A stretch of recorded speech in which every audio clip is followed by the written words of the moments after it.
भविष्य का दूसरा नाम है संघर्ष। हृदय में आज इच्छा होती है और यदि पूर्ण नहीं हो पाती तो हृदय भविष्य की योजना बनाता है।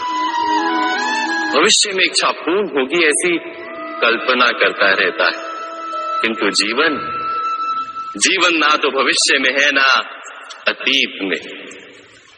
जीवन तो इस क्षण का नाम, अर्थात इस क्षण का अनुभव ही जीवन का अनुभव। पर हम ये जानते हुए भी इतना सा सत्य समझ नहीं पाते। या तो हम बीते हुए समय के स्मरणों को घेर कर बैठे रहते, या फिर आने वाले समय के लिए हम योजनाएं बनाते रहते हैं और जीवन जीवन बीत जाता है। एक सत्य यदि हम हृदय में उतार लें कि ना हम भविष्य देख सकते हैं, ना ही भविष्य निर्मित कर सकते हैं, हम तो केवल धैर्य और साहस के साथ भविष्य को आलिंगन दे सकते हैं, स्वागत कर सकते हैं भविष्य का। तो क्या जीवन का हर पल जीवन से नहीं भर जाएगा? स्वयं विचार कीजिए।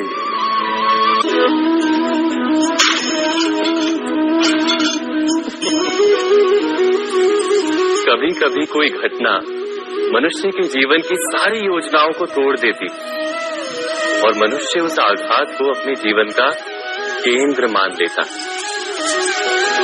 पर क्या भविष्य मनुष्य की योजनाओं के आधार पर निर्मित होते हैं?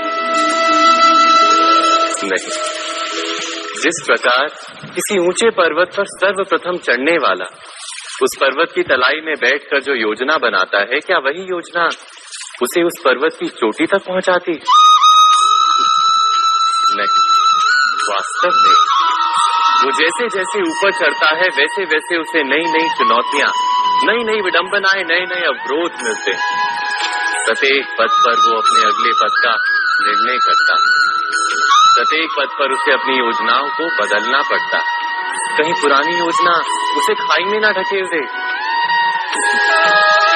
वो पर्वत को अपने योग्य नहीं बना पाता, केवल स्वयं को पर्वत के योग्य बना सकता है। क्या जीवन के साथ भी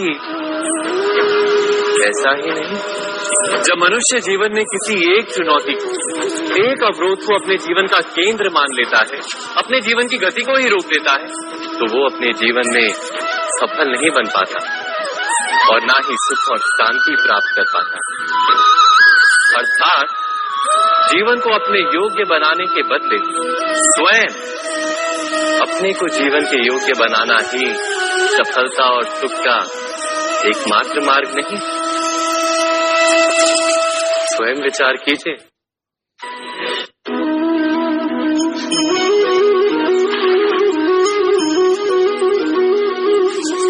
पिता सदा ही अपने संतान के सुख की कामना करते, उनके भविष्य की चिंता करते रहते।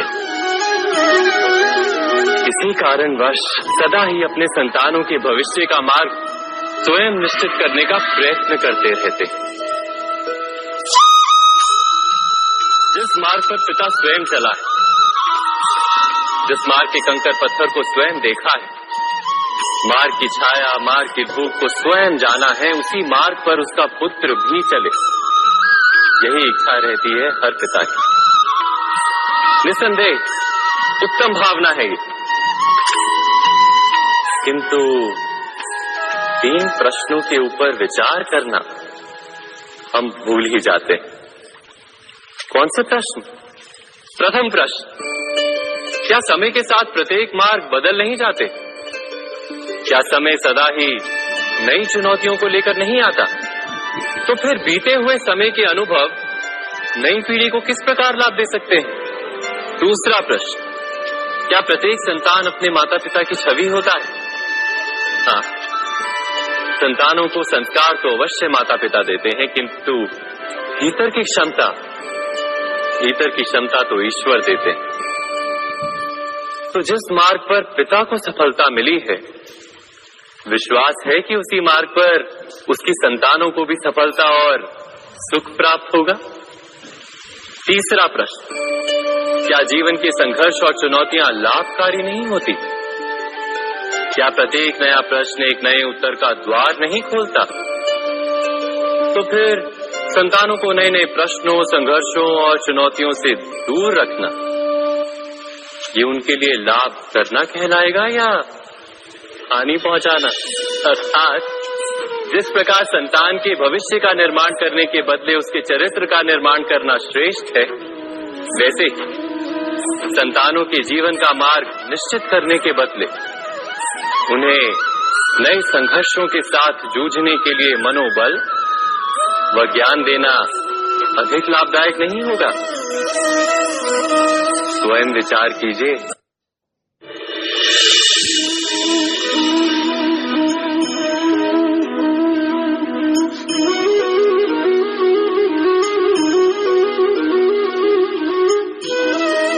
जीवन का हर क्षण निर्णय का क्षण होता है। प्रत्येक पद पर दूसरे पद के विषय में कोई निर्णय करना ही पड़ता है और निर्णय अपना प्रभाव छोड़ जाता है। आज किए गए निर्णय भविष्य में सुख अथवा दुख निर्मित करते हैं, ना केवल अपने लिए, अपने परिवार के लिए भी, आने वाली पीढ़ियों के लिए भी। जब कोई दुविधा सामने आती है तो मन व्याकुल हो जाता है, अनिश्चय से भर जाता है। निर्णय का वो क्षण युद्ध बन जाता है और मन बन जाता है युद्ध भूमि। अधिकतर निर्णय हम दुविधा का उपाय करने के लिए नहीं, केवल मन को शांत करने के लिए लेते हैं। पर क्या कोई दौड़ते हुए भोजन कर सकता है? नहीं।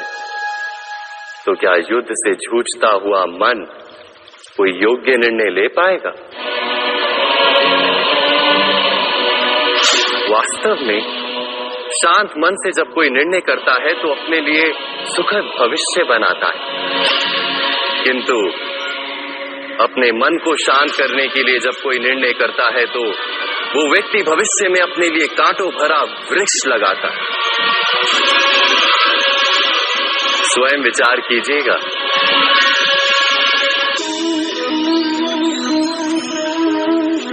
सबके जीवन में ऐसा प्रसंग अवश्य आता है कि सत्य कहने का निश्चय होता है हृदय में, किंतु मुख से सत्य निकल नहीं पाता। कोई भय मन को घेर लेता है। किसी घटना अथवा प्रसंग के बारे में बात करना या फिर स्वयं से कोई भूल हो जाए उसके बारे में कुछ बोलना, क्या ये सत्य है? नहीं, ये तो केवल तथ्य है। अर्थात जैसा हुआ था वैसा केवल बोल देना सामान्य सी बात है। किंतु कभी कभी उस तथ्य को बोलते हुए भी भय लगता है। कदाचित किसी दूसरे की भावनाओं का विचार आता है मन, दूसरे को दुख होगा ये भय भी शब्दों को रोकता है। तो ये सत्य क्या है? क्या हमने कभी विचार किया है? जब भय रहते हुए भी कोई तथ्य बोलता है तो वो सत्य कहलाता है। वास्तव में सत्य कुछ और नहीं, केवल निर्भयता का दूसरा नाम है। और निर्भय होने का कोई समय नहीं होता, क्योंकि निर्भयता आत्मा का स्वभाव है। अर्थात क्या प्रत्येक क्षण सत्य बोलने का क्षण नहीं होता?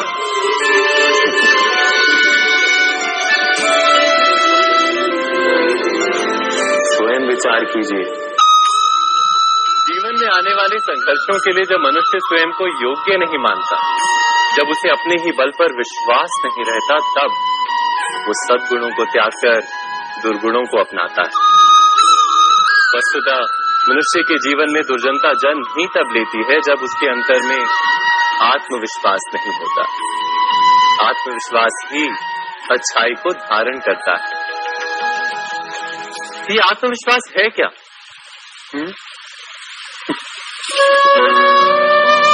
जब मनुष्य ये मानता है कि जीवन का संघर्ष उसे दुर्बल बनाता है, तो उसे अपने ऊपर विश्वास नहीं रहता। वो संघर्ष के पार जाने के बदले संघर्ष से छूटने के उपाय ढूंढने लगता है। किंतु जब वो ये समझता है कि ये संघर्ष उसे अधिक शक्तिशाली बनाते हैं, ठीक जैसे व्यायाम करने से देह की शक्ति बढ़ती, तो प्रत्येक संघर्ष के साथ उसका उत्साह बढ़ता है। अर्थात आत्मविश्वास और कुछ भी नहीं, मन की स्थिति जीवन को देखने का दृष्टिकोण मात्र है, और जीवन का दृष्टिकोण तो मनुष्य के अपने वश में होता है। स्वयं विचार कीजिए।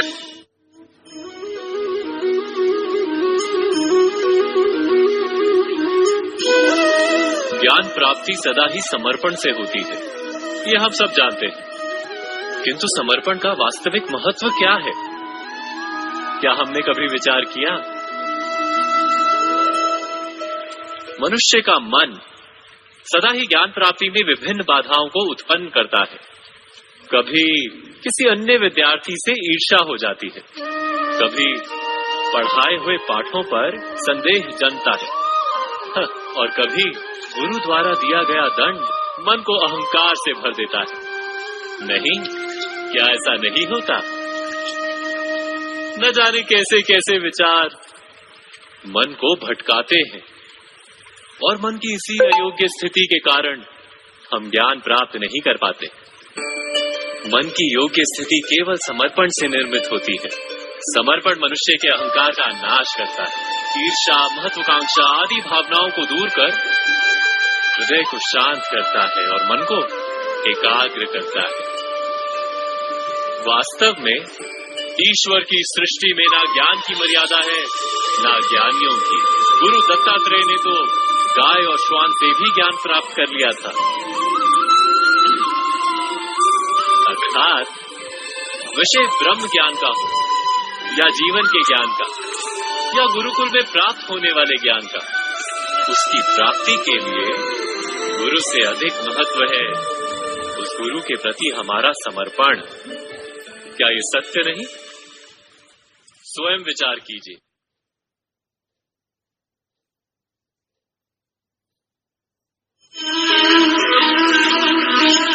आपकी जिंदगी में होने वाली हर चीज के लिए जिम्मेदार आप खुद हैं। इस बात को आप जितनी जल्दी मान लोगे, आपकी जिंदगी बेहतर हो जाएगी। अगर आपको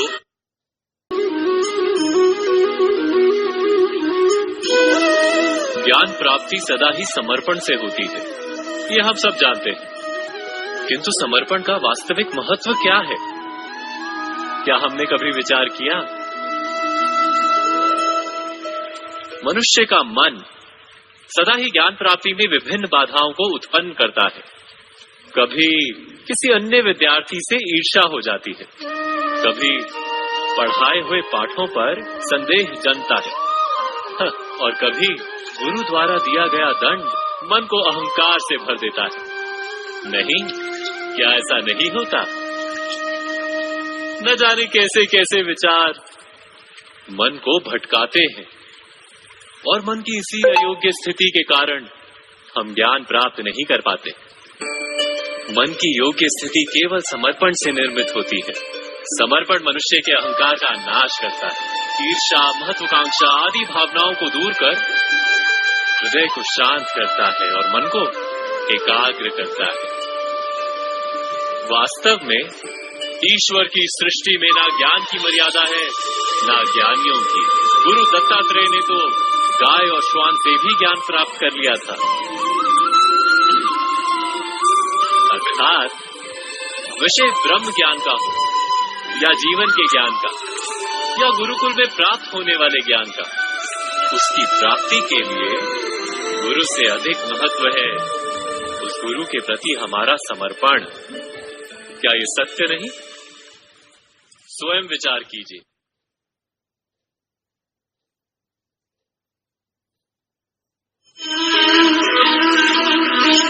आपकी जिंदगी में होने वाली हर चीज के लिए जिम्मेदार आप खुद हैं। इस बात को आप जितनी जल्दी मान लोगे, आपकी जिंदगी बेहतर हो जाएगी। अगर आपको